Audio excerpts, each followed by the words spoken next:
in this holding position. So recognize and resist is an attractive position. And you go through and you talk about various things explaining why recognize and resist can't work. What do you think is perhaps the most compelling argument for why recognize and resist cannot be accepted as a Catholic response or a Catholic position? Submission to the Roman Pontiff. It's necessary for salvation to be submitted to the Roman Pontiff, not just in word, but in deed as well. And that's the underlying idea because of the connection of the Roman Pontiff with the identity of the Catholic Church. Well, but they do recognize him. They mention him in the canon. They pray for him at benediction. They've got a nice picture of him. He's wearing this white cassock. I mean, they do recognize him. Yes, it's great. You know, my favorite German Shepherd. But he's a pet German Shepherd, right? There's no actual submission to him in terms of how, let us say, one conducts one's apostolate as a priest who follows this position. You're not submitted to those who are submitted to him. And this is completely out of the way of normal things, how that is supposed to be for a Catholic. But we're allowed to resist him because that's what Peter did to Paul and everything. But the idea there, what they are in fact resisting the Roman Pontiff in, or Vatican II in, is what is in effect the universal ordinary magisterium of the Church, which they have to accept as infallible. The people in this position reject many of the teachings in the New Catechism, let us say. But a teaching that is in the Catechism is considered part of the universal ordinary magisterium. It's taught everywhere by the Pope and the bishops. So the question is, if you're in the recognize and resist camp, how do you get out of that? And the answer is, that's what you're doing. You're following. Yes, you're just following tradition, which is their fallback. But in terms of Catholic theology and an understanding of the nature of the Church, it never addresses the issue. How can the Church give you error? How can the Church give you something that contradicts what was said before? So you end up with these vague formulations of, well, we're following tradition. The Pope is like a bad father to us, who's giving us these evil commands. We take care of that, I think, in this article as well. That's you have to stop and think, but it's a fatuous analogy because your father has dominative power over you, and he is always your father, and always continues to be your father. Whereas the Pope has jurisdiction over you, which is something completely different. He can make laws, and it is a public power that is given for the good of the Church. So you have these different false and fatuous analogies that the recognize and resist crowd engages in. And those ultimately, when you look at them closely, really do not fly. Or, for instance, the idea of resisting commands. The Pope gives you an evil command. And that's completely different from the question of a law, which is an act of public jurisdiction. There's nothing that prevents the Pope from giving someone an evil command. I think I give the example in there of Dynamite Fatima, bring me another blonde chorus girl, Monsignor. The thing is, that's an evil command. That's not a law. So these arguments simply don't hold water. There has to be another explanation for it. Well, but who are you to judge, Father? I think that's always the next thing. Yeah, I mean, who are you? I mean, we can't. The first see is judged by nobody. Ergo, you can't judge anybody, and the Pope's the highest authority. Therefore, perhaps, let me just grant, Father, that you might be right. Yes, okay. But we're not going to know till the future. It's like how the Great Western Schism was resolved. Those people didn't know how to act. They didn't know who was the Pope. They had to wait for the future. in order to find out if they were right. And so the question is, what do I have to do now, though? In the if a submission to the Roman Pontiff is a matter for salvation. So what do I have to do now? How do I have to act? And that, in fact, is the question. How do I reconcile the luxury of this? the Great Western Schism was you had three guys to pick from. Yes, at least. So you could say that, well, you know, I one on I said to whichever one works. But in your situation, you would say you're submitting to nobody. Say again? You would, in your position, you would be submitting to nobody because you don't recognize. If there were one there, we would submit to him. But the question, you could have a vacancy of the apostolic see that can go on for a long time, and people still get to heaven during that particular period of time. So even though there's not someone visible who is the visible head of the church on earth, you be submitted to him if there were someone who's visible. They would answer that we've had, interregnums as far as, 3 or 4 years, but 40 years, Father. I mean, that's a bit unreasonable. God has time on his hands. So the thing is, the answer to that is, has some theologian dealt with the issue?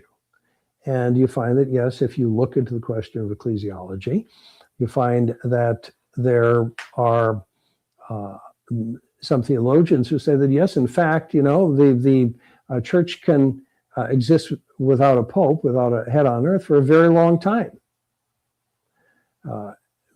And the state of the church on earth during that period of time is a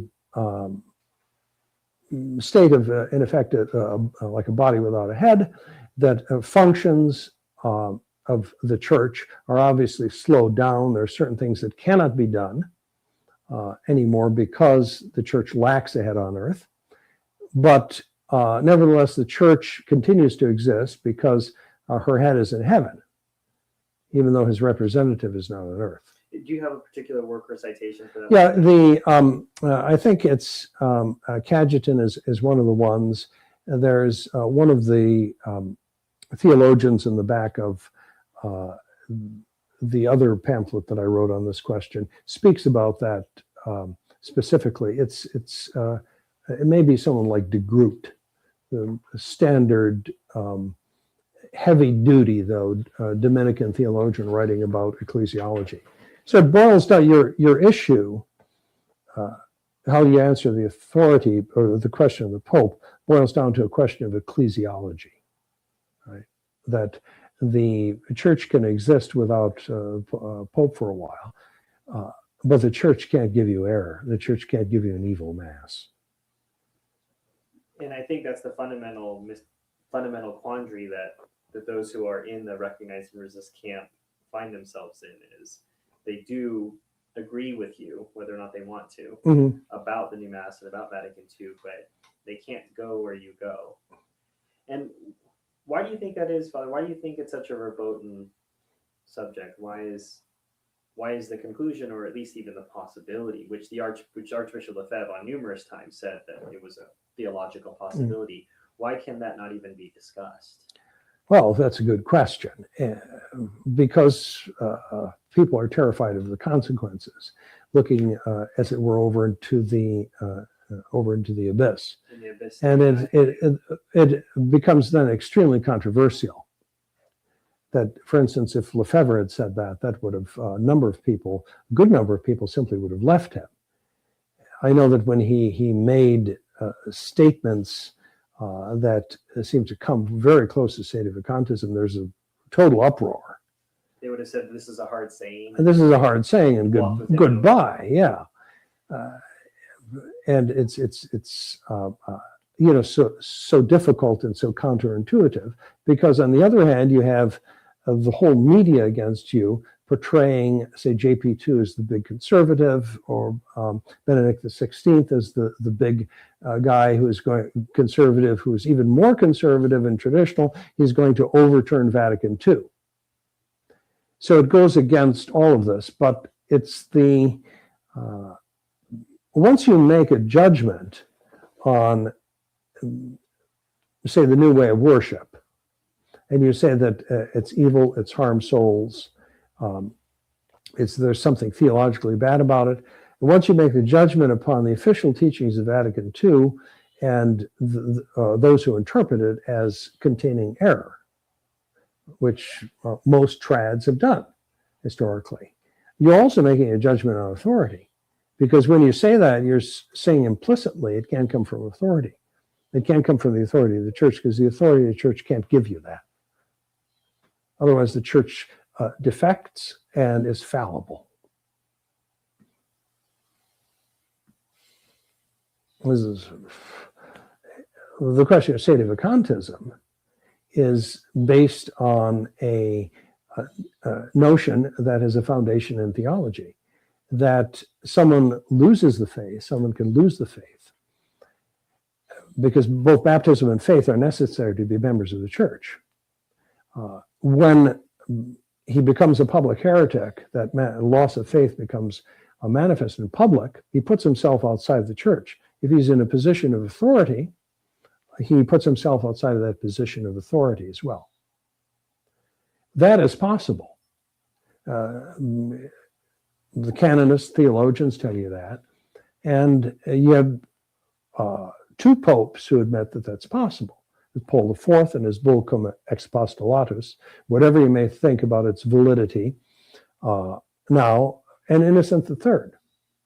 And they say the Pope is already judged who falls into heresy.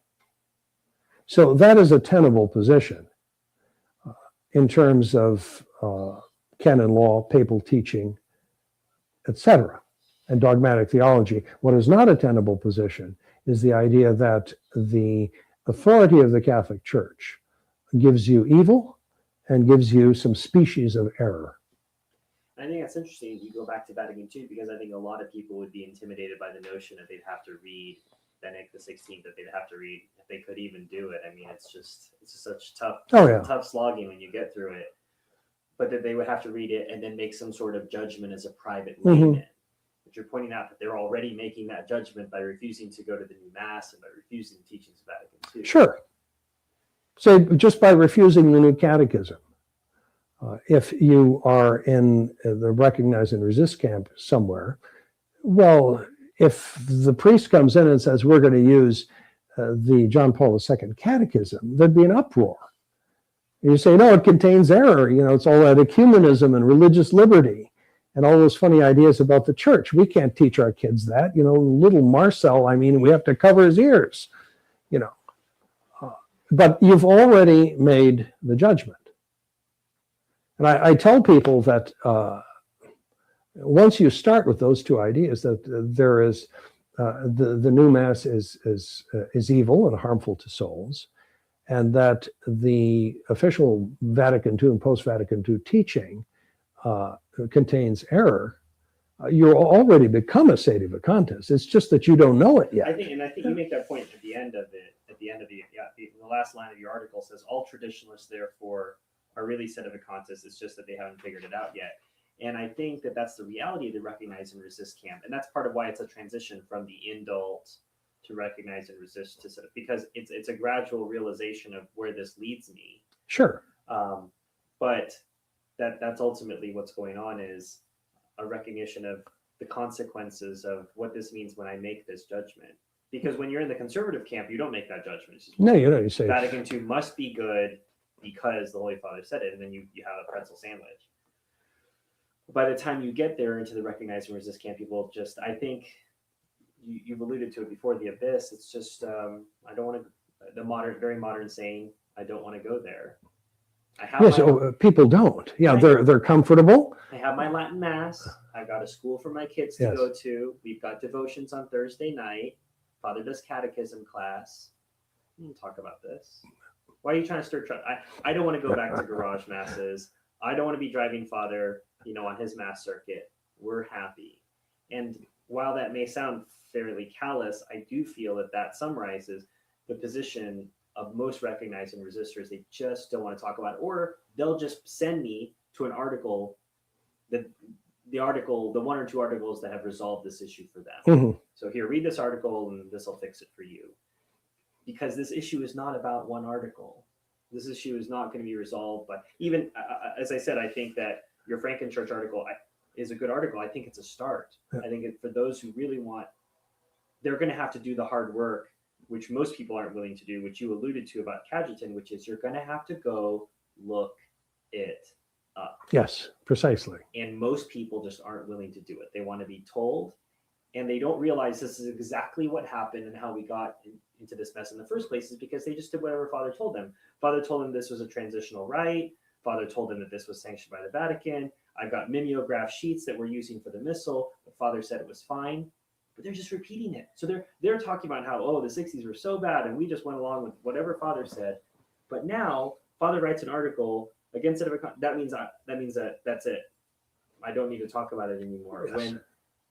When it's been foreseen by theologians in the church that this could happen. Precisely. It's even been seen by a pulpit that don't want to read it, or if they do, it's as well, I read an article about it, therefore you're wrong. Yes. It doesn't even seem like you could bring the specter of, the Archbishop, say, well, the Archbishop said it was a possibility. Well, that was in his time, but now. That was then, this is now. Yeah.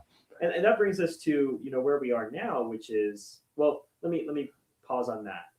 The question then is begged, Father, let's grant that you're right. Now where are we? What do we do now? Don't we have a conclave? Don't we elect a new pope? Well, we wouldn't have the authority to do that. But you have the authority to judge who's the pope. Well, how that works, though, is actually we don't. You have to understand what you mean about judge. You make an individual judgment of whether or not something is Catholic or not in the case of the new Mass. That's not the same as a legal judgment. Legal judgment where you're sitting in the position of a judge, let us say in the ecclesiastical court. You don't have, all of that stuff is based on human law. And when it comes to the question of the Pope, it's clear from the teaching of Innocent III that he says the heretical Pope is already judged. So there's no need for anything like that, some sort of a judicial procedure. Where you do run into a problem in terms of church law and conclaves and exotic stuff like that is that it is very clear in church law that you cannot fill an office unless it is clear that you have the right to fill that office, and unless there's a declaration from someone in authority that the office is vacant. We can't do that.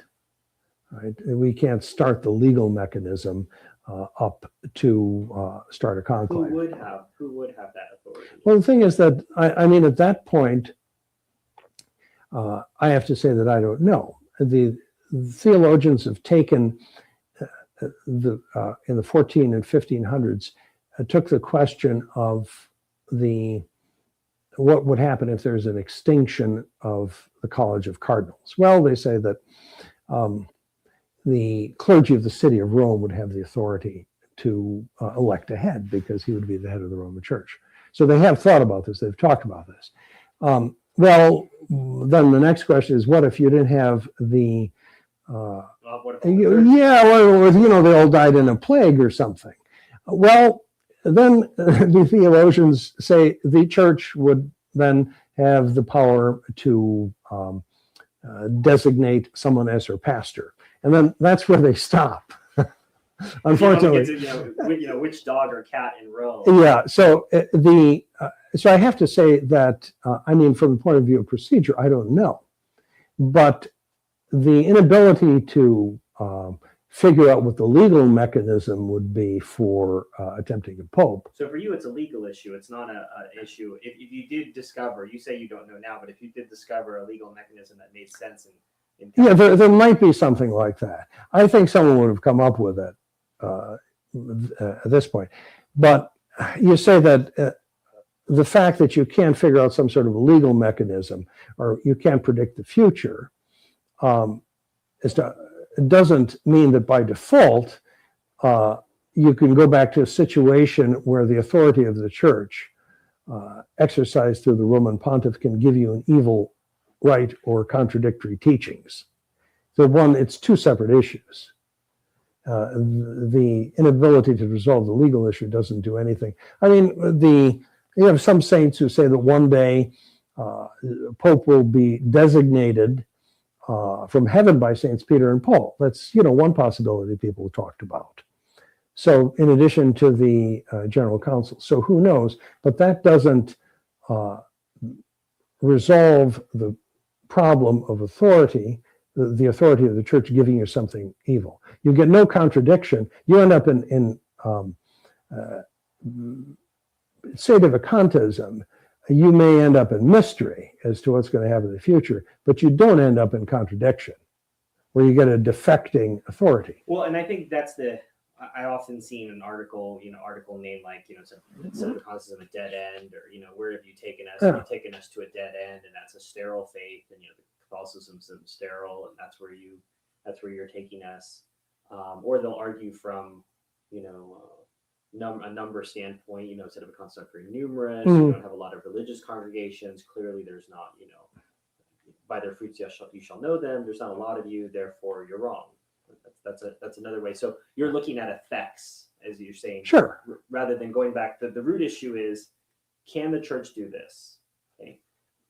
If you can answer that question, then we get to play the what if. Mm-hmm. But since you can't answer that question, you can't really bring up well, this is a dead end, or we don't know where this goes, because you haven't answered the original question, which is recognize and resist the Catholic response to the current crisis. So you're willing to concede that the end of sedevacantism, or shall we say, the conclusion, leads you to sort of a mystery as to where we are in church history. Who knows? And this is where the Great Western Schism analogy, though, does work. The people in that situation did not have an idea about how it was going to be resolved. And that's essentially what we have. But we know that it can't be a defecting church. And I think what's fascinating about that situation as well is that the church didn't go back and define, well, this guy was Pope from this time to this time. Mm-hmm. I think partly because they were just glad that the whole situation was over, but I think partly because you're back to your point about, well, what happens if all the priests die in Rome? So, well, do we really need to go back that far? It's a sort of they didn't sort of dangerous territory here when we go back. So there are a couple sidebars here which I find interesting that I don't think they touch on the matter in the real heart of the problem, mm-hmm. but they are an obsession among traditional Catholics. Okay. The first is that I would call them the hardcore Fatima people. Mm-hmm. Father can't be right because Our Lady said that Russia will be consecrated to the Immaculate Heart by the Pope, and that there will be a period of peace. Since consecration has not happened, and you have to have a Pope to do the consecration, Father is trying to go against Our Lady, ergo Father is wrong. Yes, that's a whole... That's putting you against Our Lady. Yeah, and you don't want to be against Our Lady, So there are a whole series of wrong propositions in there. The first is Fatima. It's private revelation, and you do not have to accept private revelation, and it's not correct data really for dealing with a question like this. And in fact, Archbishop Lefebvre himself said at a conference at Econ that it was a distraction. The whole Fatima issue was one big distraction away from the real battle, which is with modernism. That precisely because it is a private revelation that is subject to additional private interpretation by all sorts of different people. So it really doesn't work, from that point of view. So you have private revelation is, even as edifying as it is not really necessarily a starting point as to give you an underlying principle for some sort of theological argument. Then B, that is, you have people who then who are putting interpretation on top of this private revelation, in the sense that they're saying, well, it wasn't done, A, or B, it wasn't done properly, Pius XII or whoever didn't do it properly.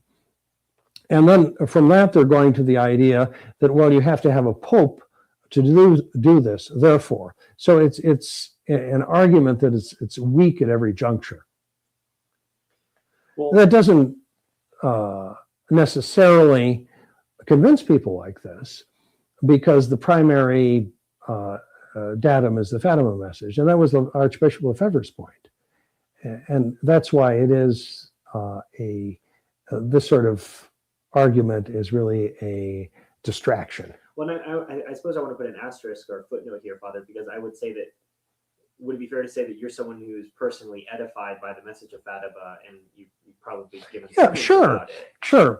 And it's but you have to understand that where it fits into the big picture of Catholic theology. You're not willing to take that, what happened at Fatima, and use it as part of a discussion about ecclesiology and the state of the church. Yeah, you can't use that as a starting point, because you're going to run into, as edifying as any private revelation is, that's even especially those that are approved by the authority of the church.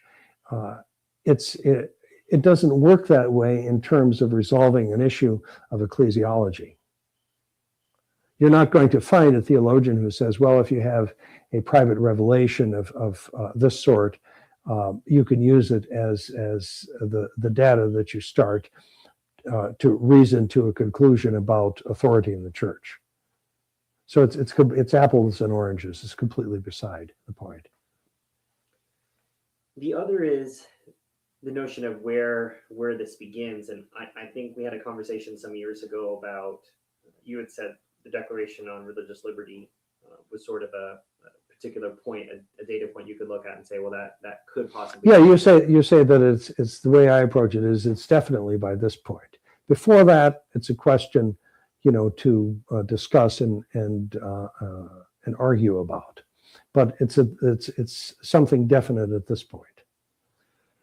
But I think I'm drawn back to your point originally that, it doesn't matter. I don't have to judge John Paul II or Paul VI or John the 23rd, because the original disputes with Vatican II, which both John the 23rd and Paul VI participated in. So that's this. Sure, and we say that this and its official explication by these people is error. It's doctrinal error. And so you end up with error in the magisterium. And the magisterium of the church becomes inherently unreliable. And you have to protect yourself from the magisterium, because it's giving you poison and it's giving you good things. And you have to go through and you have to sift it. You have to find what's consistent. Yes, Father Schmittberger's. And criblé, I think, was the French word that he used. And you have to sift through it. And that's actually a good description of the procedure, that, you're panning for gold here, right? And you have someone, in addition to the magisterium, who's doing gold panning for you, and or you do that yourself in the comfort of your own study. And so what is dross and is worthless is disregarded, and then you're just picking up the gold. Well, I think that's the sort of horrifying notion to me when I started to realize what Recognize and Resist was really about. It was this Protestant notion of, I can interpret, how I feel works. Yes. As opposed to me, the logic of the canon of St. Vincent of Lerins, has this been something believed always, everywhere, by everyone? Mm-hmm. Semper ubique omnibus. If this is true, then that's what I can hold to. All this other stuff is at least questionable. Mm-hmm. And so I suppose sedevacantism is best characterized as a holding pattern. Mm-hmm. It's just sort of a frozen amber moment in time. We're waiting for further instructions. Radio communication has been lost. That's right. To the mothership. Yes. I've always said that we're essentially in a holding pattern, maintaining as best we can Catholic doctrine and discipline and worship. And it's, in that sense, it's an emergency situation, and we have to try to keep this going. And we're not setting up our own hierarchy in the sense of people with jurisdiction or anything like that, but we're simply keeping going. And this is the best we can do. And you run into, of course, necessarily, because the jurisdiction and authority are things that hold the glue that hold the church together. Because you have that absence of authority, then someone who is exercising authority, then necessarily you find disagreements among different groups. But that's been repeatedly the case in the history of the church, where the Pope could not exercise his authority, let's say in one particular country like England or France at a certain point. You had all of those difficulties and those divisions. So it flows from that, and you suffer from the lack of authority, real authority.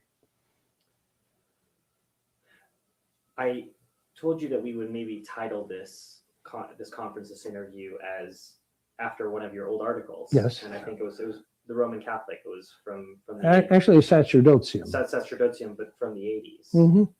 And for those of us who go around reading old dusty tomes like that, but it was a Sedevacantism, How to Tell Aunt Helen.